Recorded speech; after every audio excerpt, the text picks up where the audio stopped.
Bhopal's MP Nagar is a place built on momentum. It is a hyper-modern hub of glass towers, coaching institutes, and heavy traffic, where thousands of students converge every day to chase their ambitions.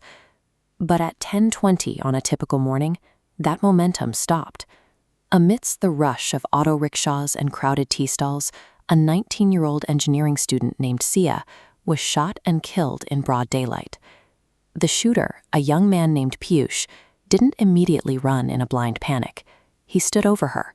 He took a moment to observe what he had done, letting the reality set in before slowly disappearing into the terrified crowd. It is a terrifying collision of two worlds. Against the backdrop of a fast-paced, highly developed city, we are witnessing the raw, archaic violence of a predator who methodically hunted his target in plain sight. Hours later, the police wouldn't have to chase him down. Piyush walked into a police station and surrendered. But his confession to investigators revealed a severe psychological fracture.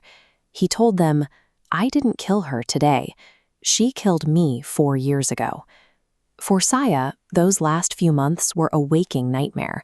She was suffering from a stalking trauma response, a state of constant hypervigilance, where she frequently changed her phone numbers, double-checked her doors, and lived under the crushing weight of being constantly watched.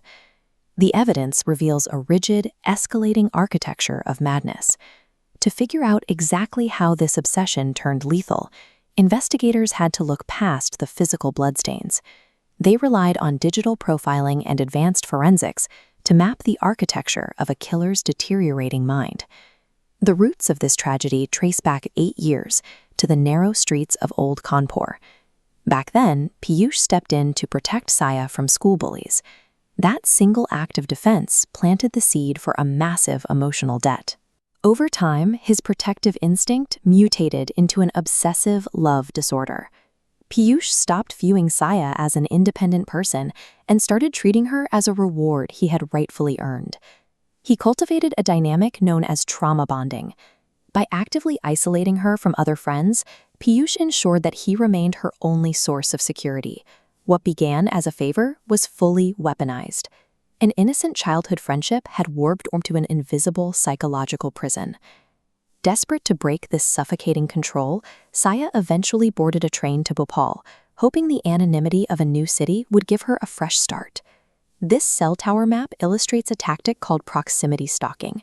By analyzing the call data records, or CDR, the cybercell found the digital footprints of both their phones constantly overlapping across the city. Wherever Sia went, his signal was pinging right next to hers. He was suffering from an erotomanic delusion. The location data proved he was shadowing her relentlessly. Convinced her desperate attempts to run away were actually secret validations they belonged together. We rely on modern communication networks to bring us together.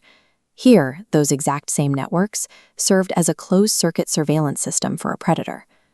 The breaking point arrived on the day of the murder, triggered by a condition called rejection-sensitive dysphoria. When Piyush saw Sia smiling and talking with a new friend named Ajay, the delusional reality he had built in his head completely shattered. The cybercell proved this wasn't an impulsive snap. Using AI CCTV enhancement and gait profiling, they analyzed his movements leading up to the attack, revealing a predator walking with absolute calculated determination. This image captures a forensic scientist outlining the bullet's path.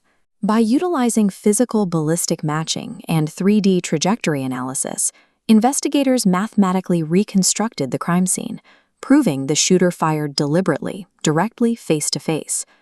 They also found gunshot residue, specifically a mixture of lead, barium, and antimony, on the victim's clothing. This chemical signature allowed the forensic team to calculate the exact, terrifyingly close distance of the fatal shot. These ballistic trajectories and chemical markers isolate the truth from the killer's narrative, proving the act was one of premeditated control. This list shows a textbook escalation pattern. The warning signs of a dangerous stalker are clear: forced isolation from friends and family, constant guilt-tripping, relentless digital monitoring, and a flat refusal to accept personal boundaries. But just as the case seemed completely solved, investigators uncovering physical evidence at the crime scene found a disturbing anomaly. Using a technique called forensic dust lifting, they discovered a completely unaccounted-for third footprint. The presence of that footprint matches a shift in the digital logs, an untraceable burner phone call made to Piyush just moments before the shooting, which leaves us with a chilling question. Was Piyush acting on his own delusions, or was there a third party standing in the shadows, actively manipulating a broken mind to pull the trigger? That is the central theme of the novel, Mirage, or Mrigtrishna. Modern science and digital forensics can flawlessly reconstruct the physical mechanics of a crime down to the millimeter, but the human mind remains a dark, impenetrable labyrinth. To dive into the full story and discover the truth behind that third footprint, visit www.ravindrapastor.com to read Mirage today.